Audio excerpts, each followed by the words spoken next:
Bienvenido y quiero felicitarte por apartar este espacio para profundizar en la palabra de Dios. Ahora vas a escuchar un mensaje de la Iglesia Bautista Highview en español en Louisville, Kentucky, en Estados Unidos. Nosotros existimos para llevar a todas las personas a conocer y seguir a Jesús. Deseamos ser una iglesia bíblica, una iglesia cristocéntrica, centrada en el Evangelio, que tiene una predicación expositiva. ¿Qué es una predicación expositiva? Es aquella predicación que se enfoca en el texto bíblico, busca interpretarlo bien y aplicarlo legítimamente a la vida de las personas. Ahora, yo quiero invitarte a que no solo escuches la predicación expositiva, sino que tú seas un oyente expositivo, que seas un oyente que abre su Biblia, que busca en el texto, que trata de entender la Escritura y aplicarla a tu vida. Oramos que Dios bendiga su palabra y que tú puedas conocer más a Cristo.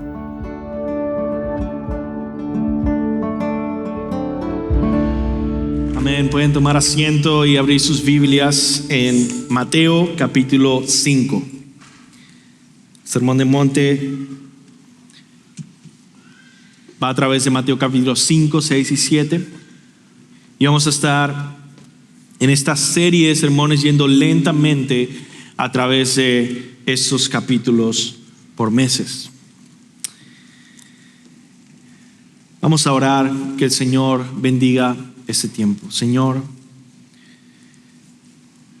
te necesitamos. Necesito, Dios, la unción de tu Espíritu para proclamar tu palabra. Todos aquí, mis hermanos que están escuchando, necesitan la ayuda de tu Espíritu para entender tu palabra, la profundidad espiritual de lo que nuestro Señor Jesús ha enseñado y cómo debe cambiar radicalmente nuestra forma de entender la vida cristiana. Ayúdanos, Señor, a sumergirnos en estas bienaventuranzas que tú has dicho. En el nombre de Jesús. Amén.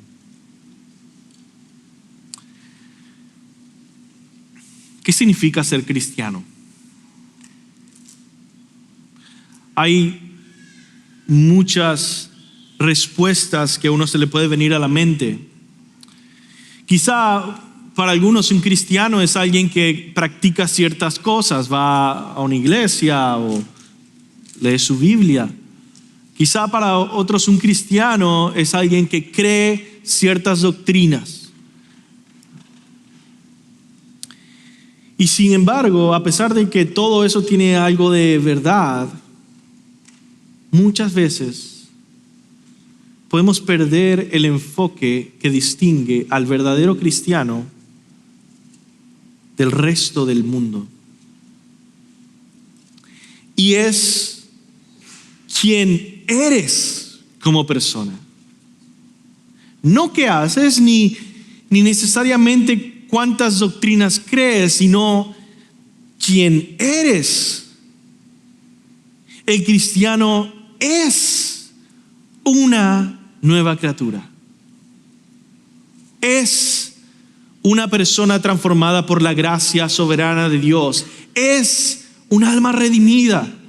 Es un primer fruto de la nueva creación. Es alguien distinto. En el Sermón del Monte, nuestro Señor Jesucristo no está buscando evangelizar al mundo perdido.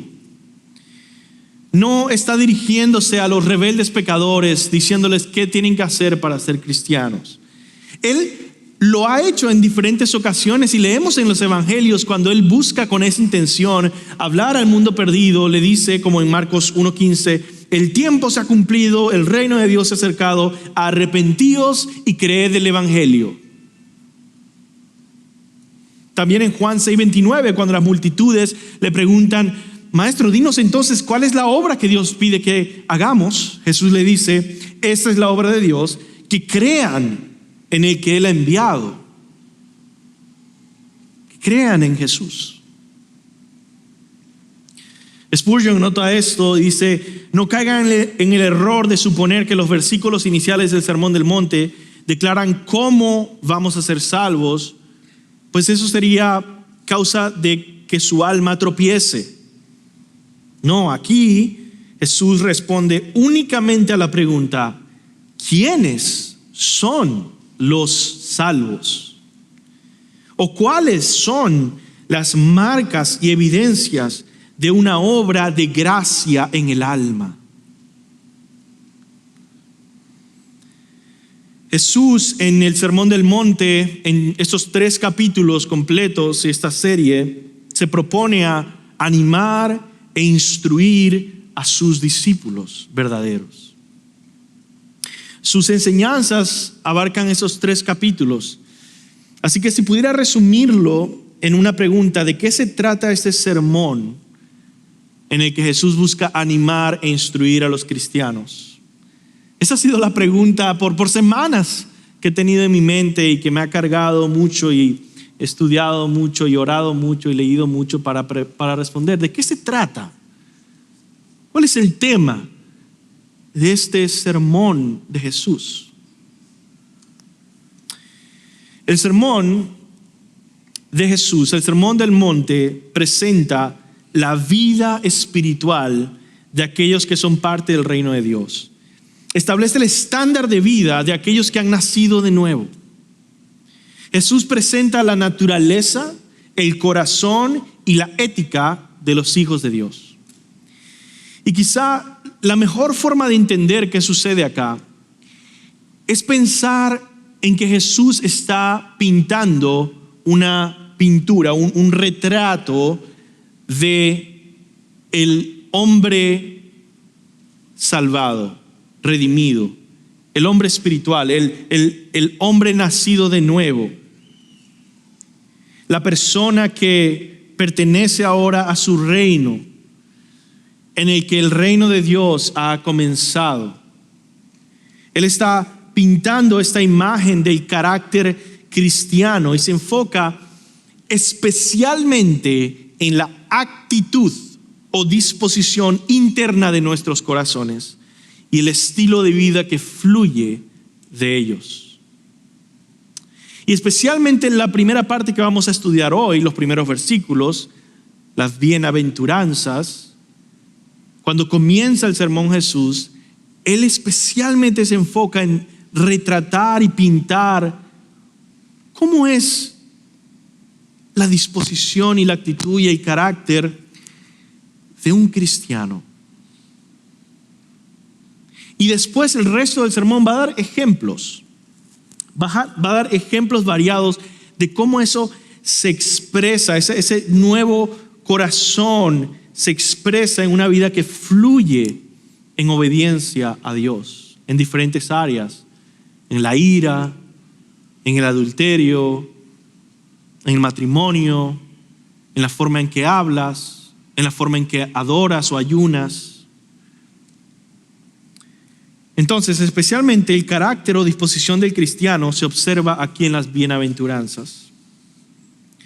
Y luego el carácter se expresa en obediencia en diferentes áreas. De eso se trata el Sermón del Monte, de eso va a ser nuestra serie de sermones.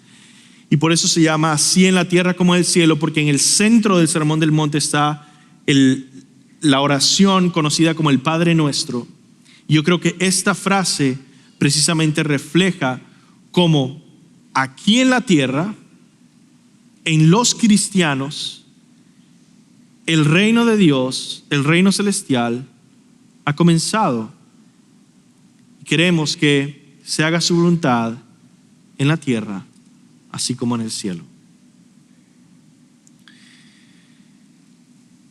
Ahora, enfoquémonos específicamente en las bienaventuranzas. O mejor dicho, el título de nuestro mensaje es Los Bienaventurados. Fíjense que Jesús no habla de bienaventuranzas o de bendiciones generales.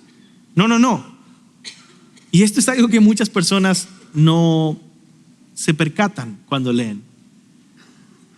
Jesús no habla de meras bendiciones generales.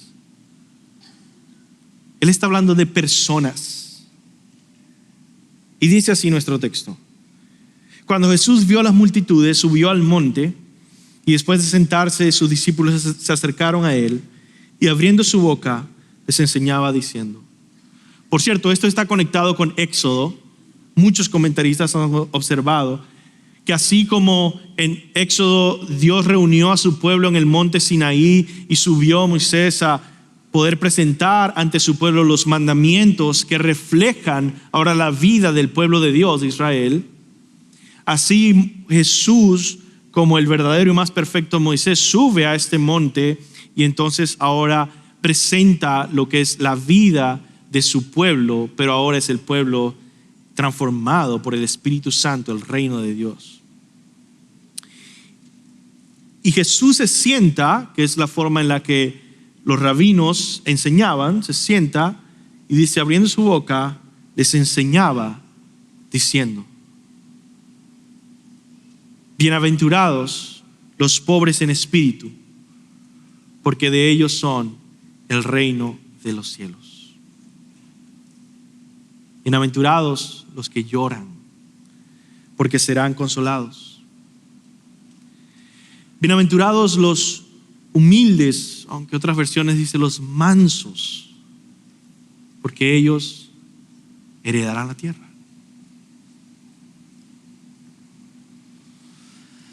Bienaventurados los que tienen hambre y sed de justicia, porque ellos serán saciados. Bienaventurados los misericordiosos, porque ellos recibirán misericordia. Bienaventurados los puros de corazón, porque ellos verán a Dios. Bienaventurados los pacificadores, porque serán llamados hijos de Dios. Bienaventurados los que los que han sido perseguidos por causa de la justicia, pues de ellos es el reino de los cielos. Bienaventurados serán ustedes cuando los insulten y persigan y digan todo género de mal contra ustedes falsamente por causa de mí. Regocíjense y alégrense, porque la recompensa de ustedes en los cielos es grande, porque así persiguieron a los profetas que fueron antes de ustedes. Si imaginamos este texto bíblico como una columna de bienaventuranzas, vemos que la palabra bienaventurado aparece 9 veces. Y después de esa palabra viene la descripción de los bienaventurados, ¿no? Bienaventurados los pobres en espíritu, los que lloran, los mansos. Esa es la segunda parte de la frase. Y al final termina con la promesa o el favor que viene de estos bienaventurados. Ellos heredarán la tierra, de ellos les pertenece el reino de los cielos, ellos serán consolados, obtendrán misericordia, en fin. Y ese es el orden que vamos a seguir. En vez de ir una por una sin entender el resto, vamos a tratar de ir entendiendo como un todo esta porción tan importante, esa introducción del Sermón del Monte, que usualmente se llama las bienaventuranzas, aunque como yo le dije, realmente Jesús está hablando de los bienaventurados. Entonces vamos a hacer estas 3 preguntas, vamos a responder estas 3 preguntas en el mensaje de hoy. Primero, empezando por esta palabra, ¿quiénes son los bienaventurados? Segundo, ¿qué caracteriza a los bienaventurados? Y tercero, ¿qué favores reciben los bienaventurados? Vamos a comenzar con el primero. ¿Quiénes son los bienaventurados? Bienaventurados los pobres en espíritu, los que lloran, los mansos, los misericordiosos. Primero, los bienaventurados no son una clase especial de cristianos.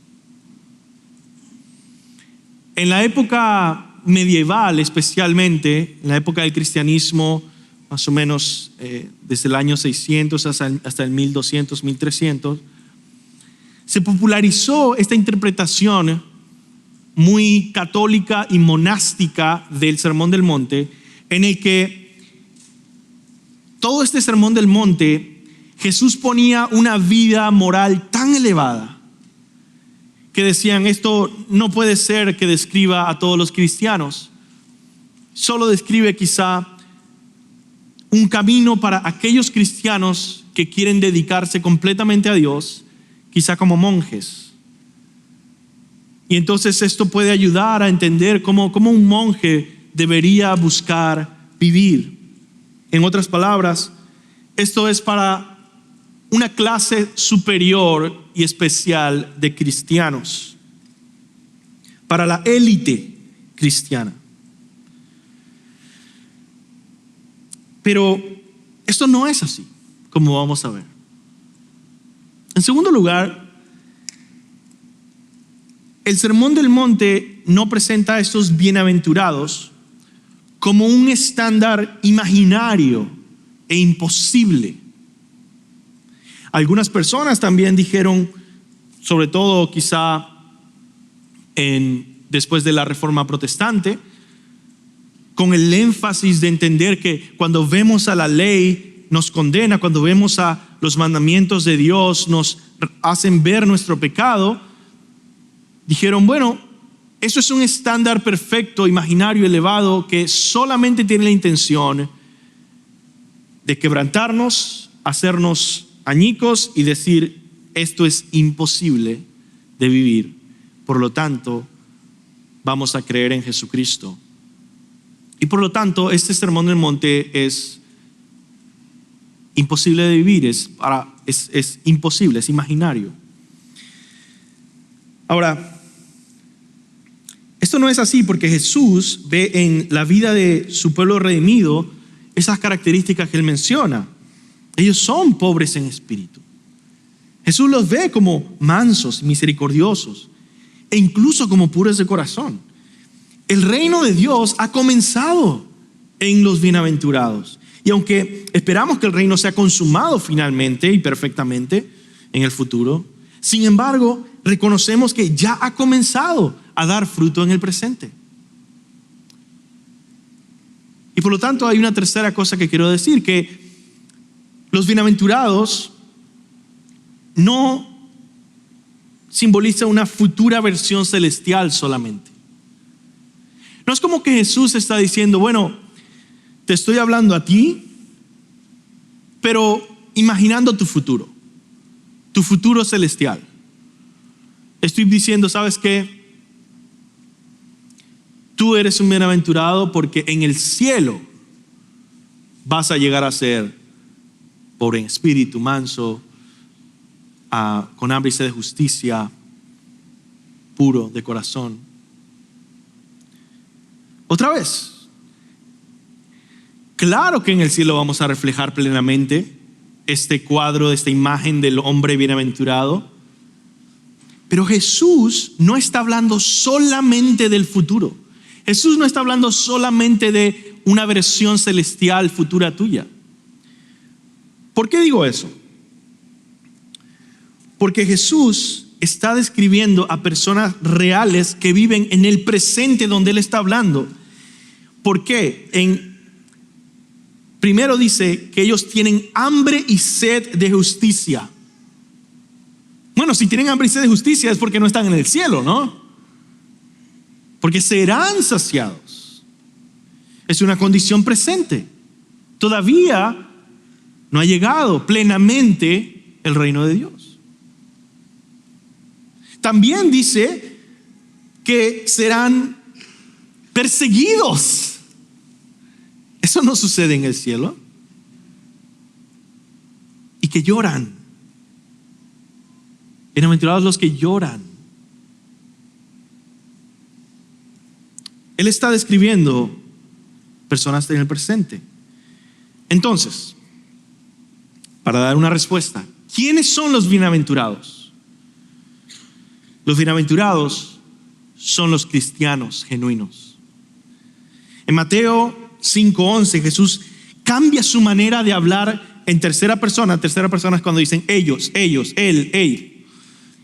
Y empieza a hablar directamente En Mateo 5:11 dice, bienaventurados, y en griego se asume es bienaventurados son ustedes. Ahí cambia su forma de hablar. En la Nueva Biblia de las Américas dice bienaventurados serán cuando los insulten y persigan, pero realmente ahí está omitiendo el serán ¿quiénes? Ustedes. Hay un cambio en su forma de hablar, ahí en el griego, en el que dice ustedes son bienaventurados, serán bienaventurados cuando los persigan. Jesús le habla a sus discípulos y los ve y los reconoce en ese versículo 11 como esos bienaventurados a los cuales él estaba describiendo.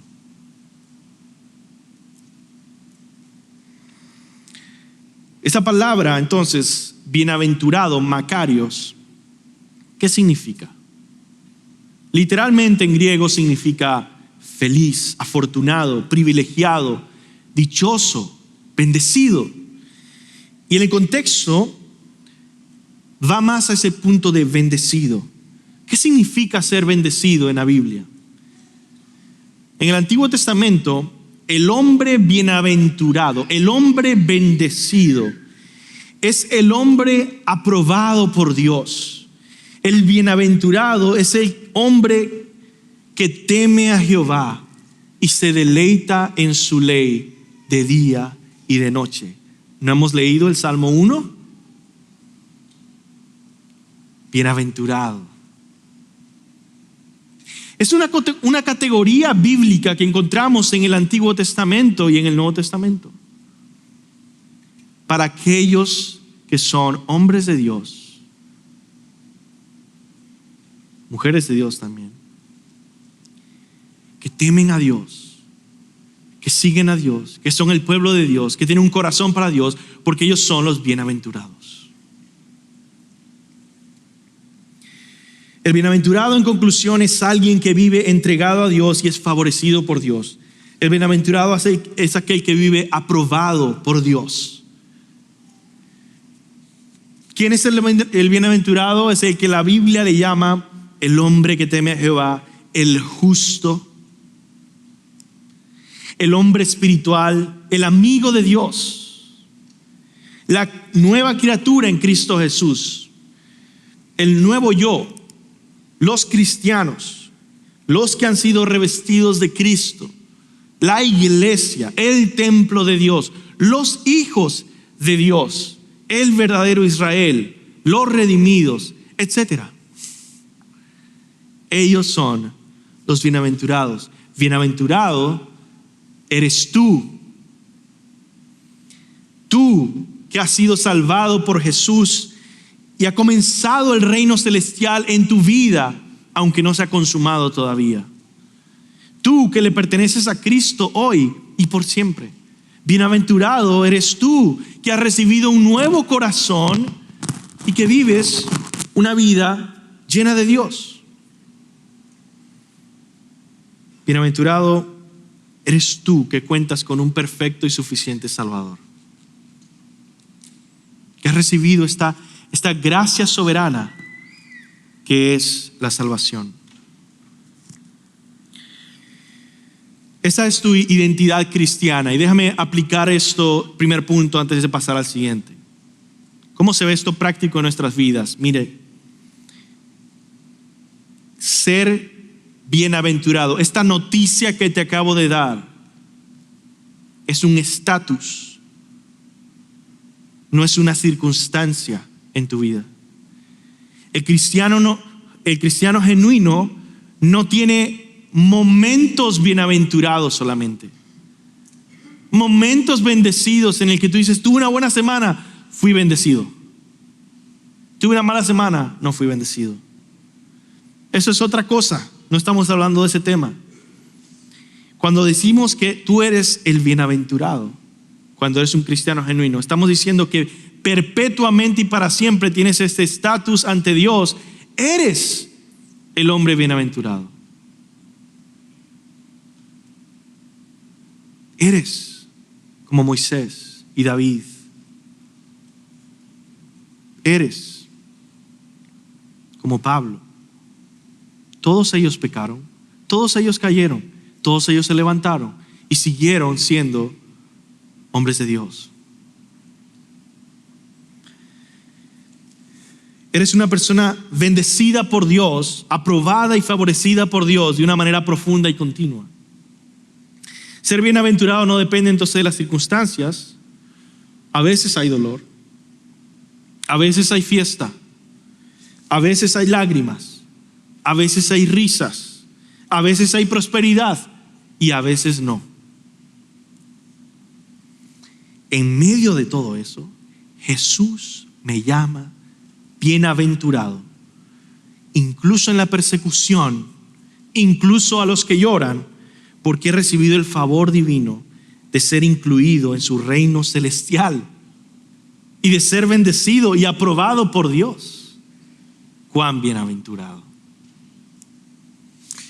Ahora que hemos entendido entonces qué significa bienaventurado, aprobado, favorecido por Dios, veamos cómo Jesús comienza a describir a los bienaventurados.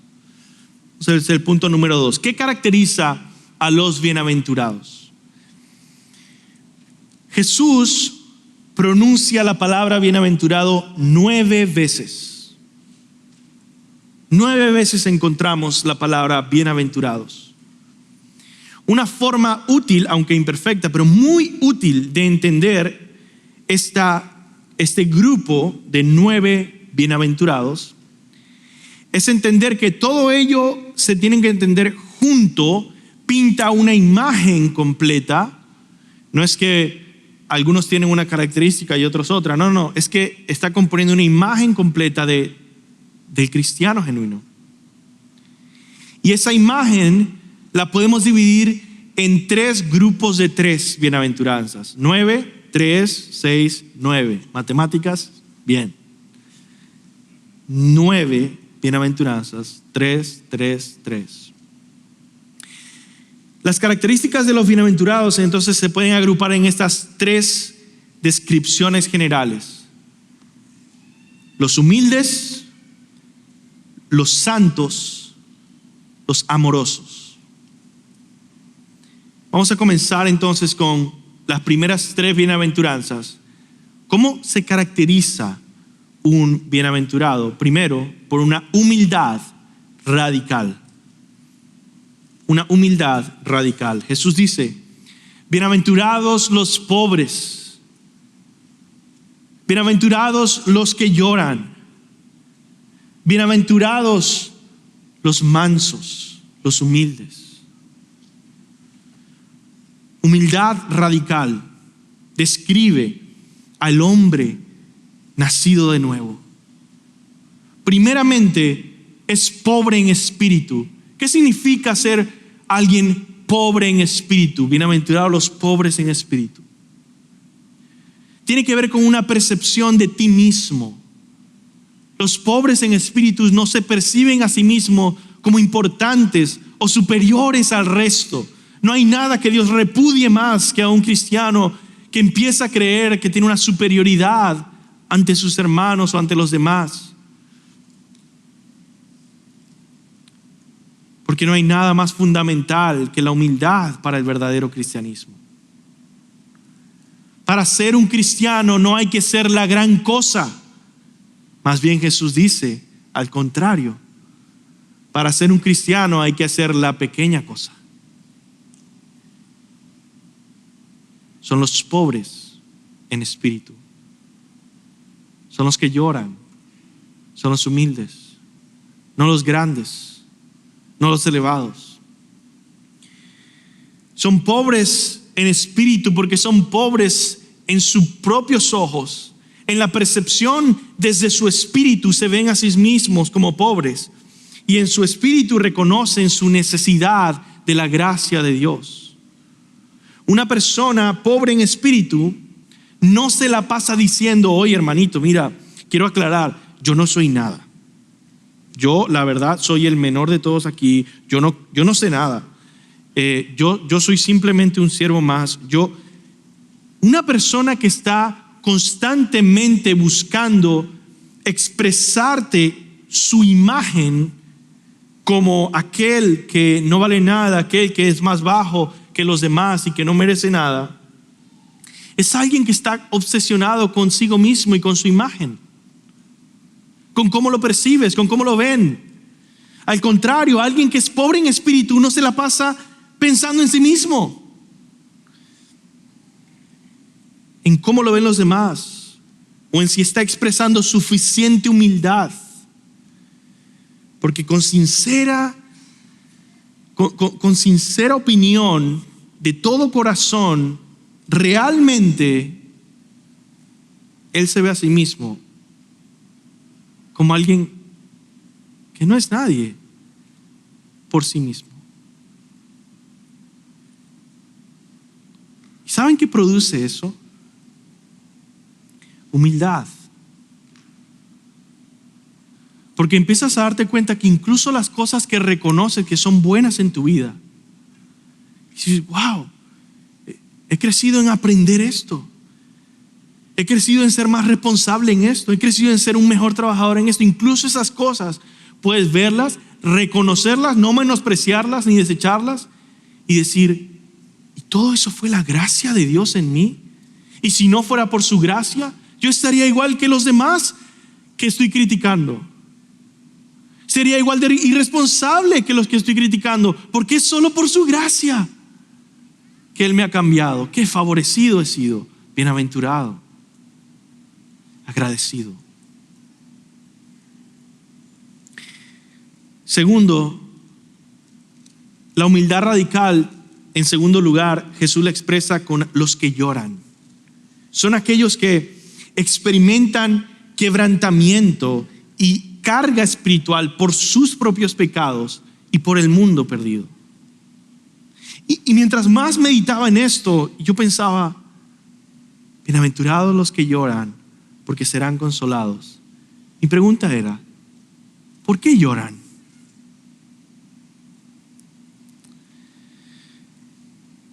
Porque la gracia de Dios en su vida los ha vuelto sensibles a lo que antes eran insensibles.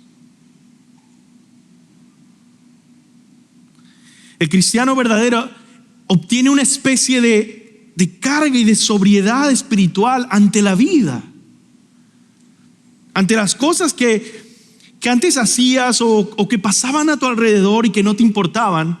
Ahora que eres cristiano, te importa como a Cristo le importa ver la perdición a tu alrededor, el sufrimiento a tu alrededor y tu propio pecado. Te quebranta, te duele, te hiere. Así como Cristo lloró ante las multitudes porque se veían como ovejas que no tienen pastor. Los que lloran tienen una manera de pensar más seria, más consciente y más profunda ante las necesidades espirituales de su propia vida y del mundo. Son pobres en espíritu y han obtenido una sensibilidad que les lleva a ser personas que pueden llorar con Cristo por las cosas que a Dios le importan. En tercer lugar, son mansos, humildes. Lo traduce la Nueva Biblia de las Américas, pero es mansedumbre, es una buena palabra. ¿Qué quiere decir esto? Es cómo reaccionas ante otros, cómo reaccionas ante la vida. Primero ante otros y después ante la vida. Vamos a pensar, primero, mansedumbre se refleja en cómo reaccionas ante otros. Eso es algo más difícil que ser pobre en espíritu o que llorar. Porque tú dices, ¿sabes qué? Yo soy pobre en espíritu y reconozco, yo soy pecador. Pero si alguien más viene y te dice, tú eres un pecador, tú dices, oye, ¿qué te pasa? La reacción que tienes ante esa persona ahora es más difícil, pero es mansa. Manso se refiere a un corazón pobre en espíritu expresado hacia la forma en que tratas a otros, ante la forma en que reaccionas ante otros. Sobre todo en una confrontación, sobre todo en un descontento con alguien. Alguien tiene un problema contigo o piensa que tú hiciste algo mal contra ellos o hay un tipo de ofensa. Hermanos, si somos mansos, venimos y decimos, ¿sabes qué? Yo peco también. Yo debo pedir perdón. Y yo debo buscar esa reconciliación. Porque lo contrario es decir, no, él tiene que cambiar. Voy a esperar que él reaccione. Él tiene que darse cuenta por sí mismo. Y mientras más digo esas cosas, más firme y más alto me pongo, como decir, aquí yo voy a estar y no voy a hacer nada hasta que las demás personas tengan que hacer lo que tienen que hacer. Eso es lo contrario a ser manso. Y reaccionar en humildad y decir, perdón, ¿qué puedo hacer? ¿Qué puedo hacer para pedirte perdón, para solucionar este problema? Y lo segundo, la mansedumbre tiene que ver con tu vida, las circunstancias de su vida, el destino en tu vida. El manso no vive impulsivamente buscando imponer su voluntad. Tiene que pasar lo que yo digo así como yo digo. Él muestra paciencia y contentamiento con la vida según Dios la ha determinado. Él es manso ante la providencia de Dios. No vive inconforme, quejándose, exigiendo algo distinto, sino vive contento, saciado, confiado en que Dios está llevando su vida. Ahora, esa humildad radical, que es la parte más impactante y conocida usualmente de las bienaventuranzas, proviene del corazón regenerado. Tiene 3 fuentes por lo menos, que voy a pasar rapidísimo porque ya se me está yendo el tiempo. Primero, es una humildad radical que fluye de tu comprensión correcta de Dios. El bienaventurado ha entendido quién es Dios, ha entendido la supremacía de Dios, la gracia le ha abierto sus ojos para conocer a Dios. Antes él era ciego a sus pecados y tenía un corazón endurecido y soberbio, pero ahora se postra ante Dios, reconoce su culpa, admite su pobreza, llora por su pecado y, tercer lugar, es manso ante el Señor. Y se deja llevar y guiar y con toda sinceridad vive en sobria mansedumbre, porque conoció a Dios.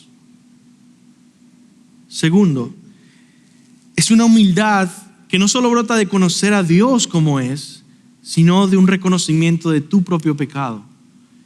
La gracia de Dios te ha abierto los ojos, por fin. Antes eras ciego a tu pecado, ahora lo reconoces. Tercero, es una humildad que está en paz con su propia finitud. La gracia de Dios te ha ayudado a aceptar tu condición de hombre, de mujer, de criatura. Reconoce que tú no eres Dios, ni eres el mejor de los hombres, ni la mejor de las mujeres, sino solo un hombre más, una mujer más, uno que vive en el mundo que Dios creó y depende de la misericordia y el cuidado de Dios y se deleita en ser lo que es una pequeña criatura ante un gran creador. ¿Entendemos eso? Por más que estés convencido de lo contrario, eso es lo que eres.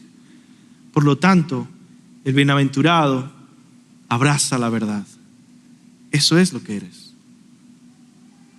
Solo una pequeña criatura en el mundo de un gran creador. Ahora, no debemos entender, hermanos, mal entender esta humildad radical con una constante tristeza, o que el cristiano genuino tiene que estar amargado, sintiéndose un fracaso, aborreciéndose a sí mismo. No. Hermanos, Jesús dice, bienaventurados, felices, plenos, bendecidos, favorecidos, porque han abrazado la verdad. Y ahora pueden vivir verdaderamente libres, porque la verdad los ha hecho libres. Y puedes descansar. Y está bien que no lograste todas tus metas del día, porque has abrazado la verdad y tú conoces tus limitaciones. Y sabes que solo Dios es Dios. Y vives en esa libertad. No puedes lograr todo porque tú no eres Dios. Y vives en dependencia de Dios. Y no solo eso, sino que entiendes que no puedes poner tu felicidad y tu deleite en tu comportamiento, porque tú no eres Dios. Pero eres bienaventurado, porque tu corazón se goza en tu Salvador. Ahí está tu felicidad, ahí está tu gozo. Y ya no en ti mismo, sino en Cristo. Segunda porción de las bienaventuranzas: santidad radical. Vimos humildad radical, ahora vemos santidad radical. Jesús dice: bienaventurados los que tienen hambre y sed de justicia. Bienaventurados los misericordiosos, bienaventurados los limpios de corazón, los puros de corazón. Si las características anteriores eran más orientadas hacia nuestra percepción de nosotros mismos, estas nuevas características son más activas. Se reflejan en nuestras buenas obras. Primero, los que tienen hambre y sed de justicia. ¿Qué se refiere a esto? Y examina tu vida si ves esto en ti. Son los que buscan estar libres de todo pecado. ¿Tienes una pasión por la justicia, por la santidad? ¿Qué significa eso? Con conformar tu vida completamente a la voluntad de Dios. Y esa pasión de justicia rebosa hacia un deseo de ver esa santidad cubriendo el mundo entero. Es alguien que tiene hambre y sed de justicia para sí mismo y para el mundo entero.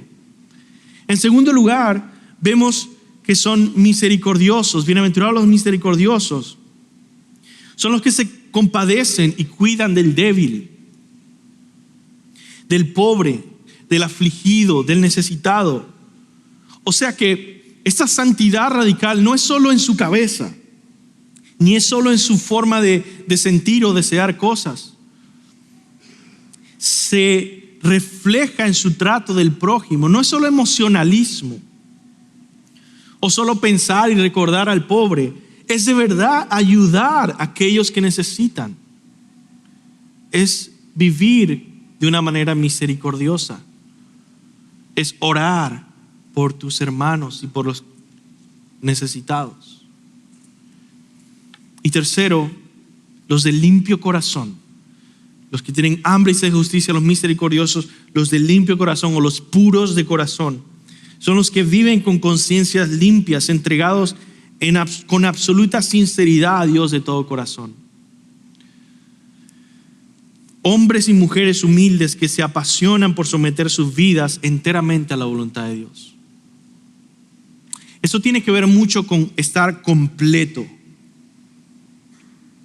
Alguien puro de corazón, limpio de corazón, es alguien que tiene el corazón completo. Eso va en contraste con el fariseísmo.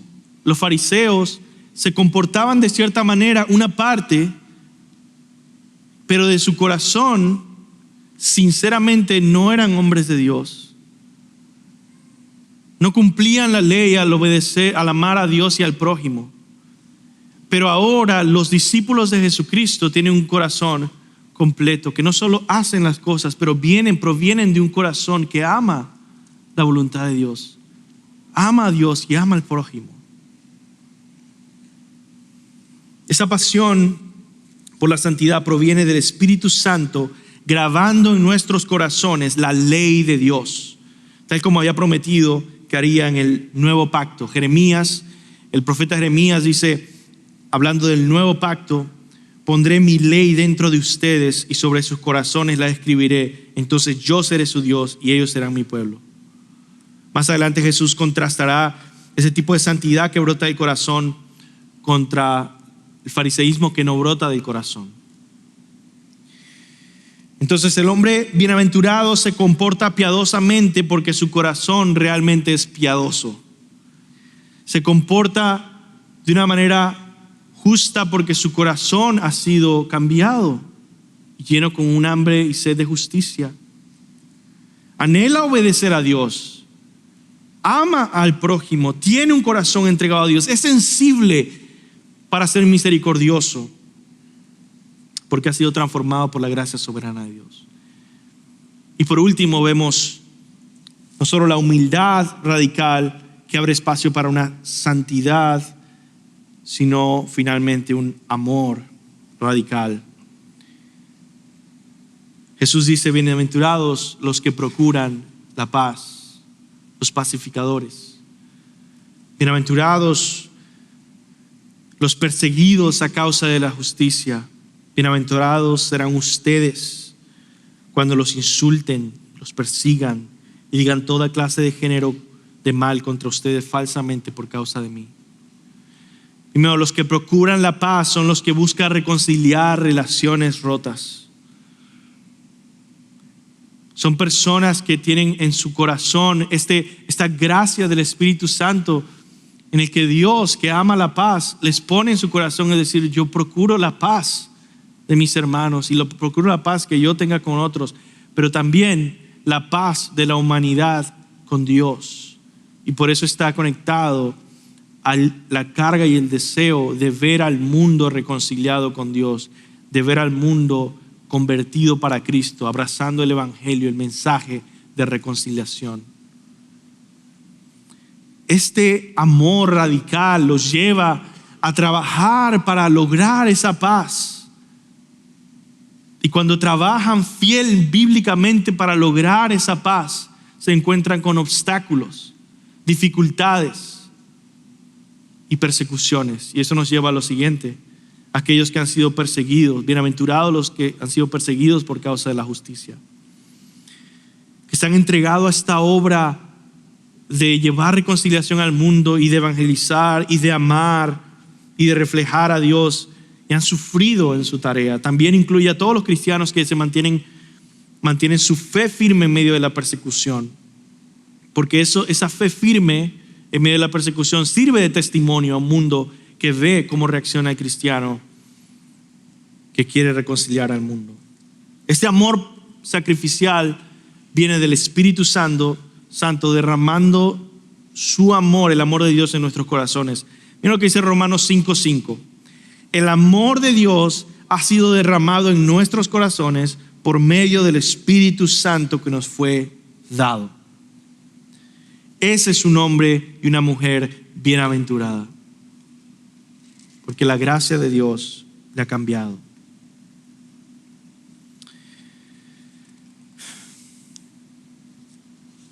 Esas tres características, humildad radical, santidad radical, amor radical, tienen que verse juntas para ver la imagen del bienaventurado. No debemos pensar en el hombre quebrantado, que llora, que es pobre en espíritu, sin conectarlo con el hombre santo. Porque si no, nuestra vida cristiana ideal va a ser una llena de llanto y lamento por un constante fracaso. Y esa no es la vida cristiana ideal. No es que viva siempre diciendo: yo soy el peor de los pecadores, yo estoy en fracaso todo el tiempo. He conocido hermanos que dicen eso. Eso está mal.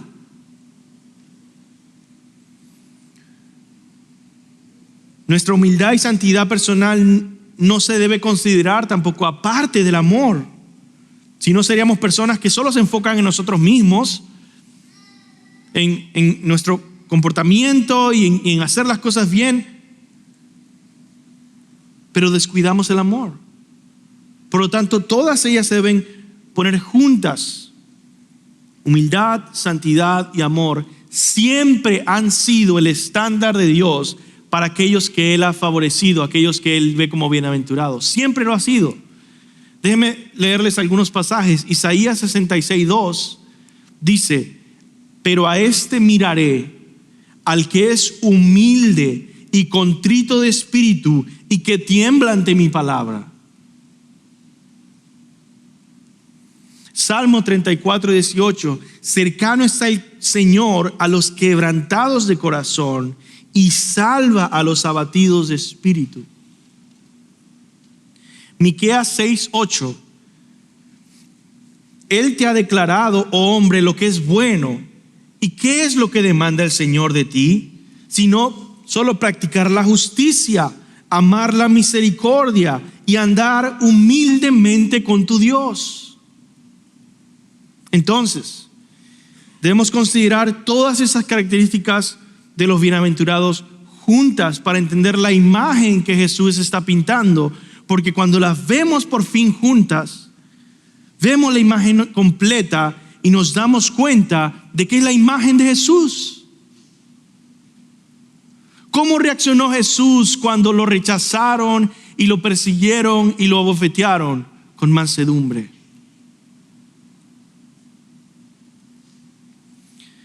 ¿Quién tenía hambre y sed de justicia? ¿Quién era limpio de corazón? ¿Quién trabajaba como pacificador para traer la paz? ¿Quién era misericordioso? Sino Jesús. Y eso nos lleva al punto final. Porque cuando el mundo ve la imagen, la pintura del bienaventurado y ve ahí una pintura semejante a la de Cristo, el carácter de Cristo, la actitud de Cristo, la aborrece, la odia al mundo, se opone ante ella como aborreció a Cristo. Y por eso Jesús consuela a sus discípulos en este mundo que los va a rechazar con las promesas o los favores que recibirán los bienaventurados. Juan 15 del 18 al 20 dice: si el mundo los odia, sepan que me ha odiado a mí antes que a ustedes. Si ustedes fueran del mundo, el mundo amaría lo suyo, pero como no son del mundo, sino que yo los escogí entre el mundo, por eso el mundo los odia. Acuérdense de la palabra que yo les dije: un siervo no es mayor que su señor. Si me persiguieron a mí, también los perseguirán a ustedes. Por lo tanto, en este mundo hallaréis aflicción, ¿verdad? Persecución, malos momentos. Y aunque somos bienaventurados, no nos sentimos bienaventurados todo el tiempo, porque estamos en un mundo que se opone al reino de Dios y choca contra el reino de Dios. Y por lo tanto, Jesús busca animar nuestros corazones y nos da estas promesas. Regocijémonos en medio de la aflicción, regocijémonos en medio de la dificultad, regocijémonos en medio de la oposición y el rechazo. ¿Por qué? Porque de ustedes será el reino de Dios.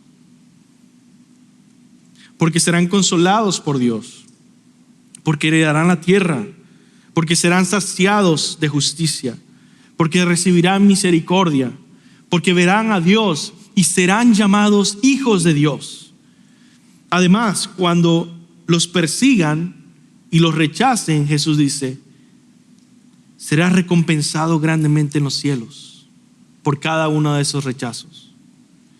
Entonces, el gozo del bienaventurado es invencible, porque va más allá de este mundo. Y no se puede apagar totalmente en nada en este mundo, porque Dios está con ellos. De la misma manera en que Pablo decía: no importa si muero o si vivo, para mí el vivir es Cristo. El morir es ganancia. Es indestructible, invencible el gozo del bienaventurado, la bendición del Hijo de Dios. Y por lo tanto, yo quiero y tengo este peso en mi corazón: cuánto anhelo la santidad de esta iglesia, de ustedes. Hermanos, es imposible que crezcamos en santidad si no tomamos en serio este pasaje bíblico, porque nos vamos a desviar. Vamos a tratar de pensar de que la santidad se trata de ciertas prácticas por aquí, ciertas frases por acá. No vamos a entender lo que Jesús está diciendo. Es acerca de quién eres. ¿De dónde brota? ¿Cuál es tu actitud? ¿Cuál es tu disposición de tu corazón? ¿Cuál es tu carácter? ¿De dónde viene todo lo que haces? Despierta a ser manso, pobre en espíritu, misericordioso, pacificador, puro de corazón. Y por eso quiero tratar de combinar de manera explicada todas estas bienaventuranzas y decírtelas de una manera, el texto mismo, de una manera explicada, explicando qué es bienaventurado, cuál es la característica, cuál es la promesa, y así va. El favor y aprobación de Dios reposa sobre la vida de los humildes. Aquellos pobres en espíritu que reconocen su debilidad y finitud, se quebrantan por sus pecados y reposadamente con mansedumbre entregan su futuro al cuidado de Dios. El favor y aprobación de Dios reposa sobre la vida de los santos, aquellos que anhelan vidas justas y obedientes por sobre todas las cosas, los misericordiosos que ayudan al prójimo a levantarse de sus fracasos para obedecer a Dios, para poder juntos cultivar corazones puros y piadosos. El favor y la aprobación de Dios reposa sobre la vida de los amorosos, aquellos pacificadores que entregan su tiempo y esfuerzo para reconciliar relaciones. Y como los antiguos profetas promueven la justicia, la bondad y la verdad, aunque les acarree conflicto, rechazo y persecución.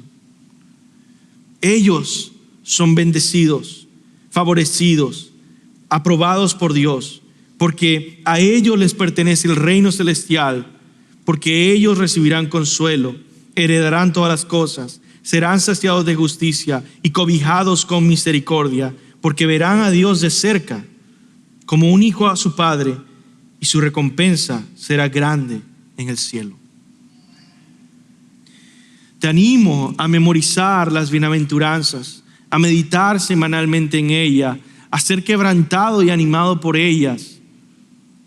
Quebrantado y animado por ellas.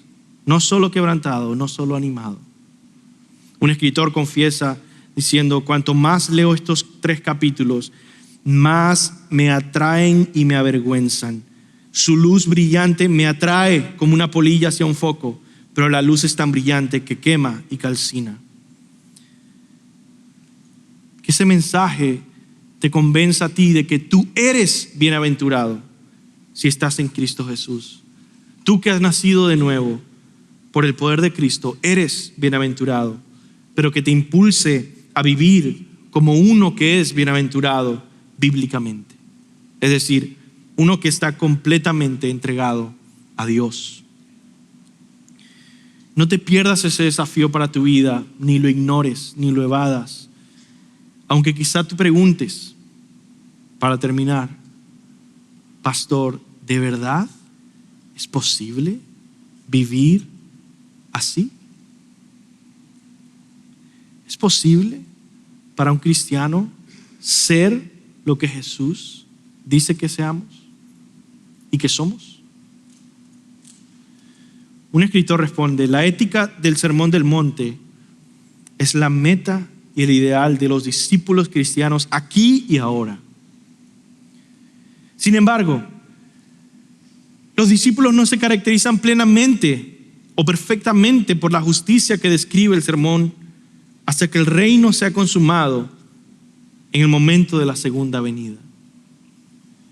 Por lo tanto, las bienaventuranzas describen el carácter que todo cristiano ha comenzado a reflejar en este mundo como parte del reino de Dios. Y cuando se comporta como lo que realmente es: una nueva criatura en Cristo Jesús, un hijo de Dios, caminando en este mundo perdido, que ha nacido de nuevo, que ha nacido del Espíritu, una nueva criatura en Cristo, uno que ha sido revestido de Cristo. Al mismo tiempo sabemos, el reino aún no ha sido consumado. Aún esperamos su venida. Aún esperamos ser transformados en gloria y vivir sin pecado alguno. Por lo tanto, que esta enseñanza te anime a ser lo que eres, que afirme tu identidad, que te consuele, pero que también te desafíe a ser todo lo que eres en Cristo, a vivir tu nuevo yo, tu nueva identidad en Cristo.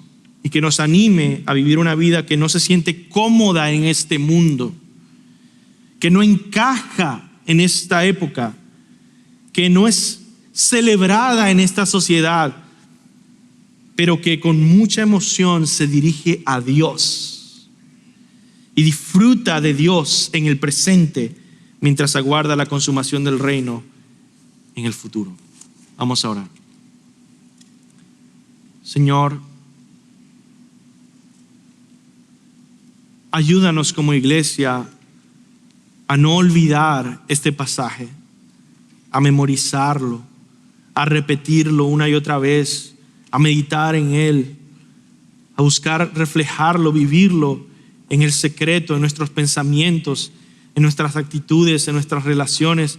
Hay tantas relaciones que están sufriendo en esta iglesia.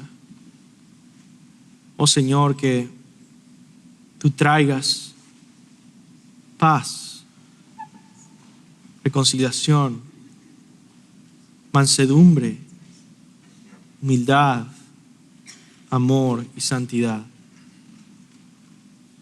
Y que si aquí alguien no es cristiano y está perdido, que viendo la gloria de Cristo sea despertado por tu Espíritu Santo y hoy se vuelva uno de esos bienaventurados. En el nombre de Jesús. Amén.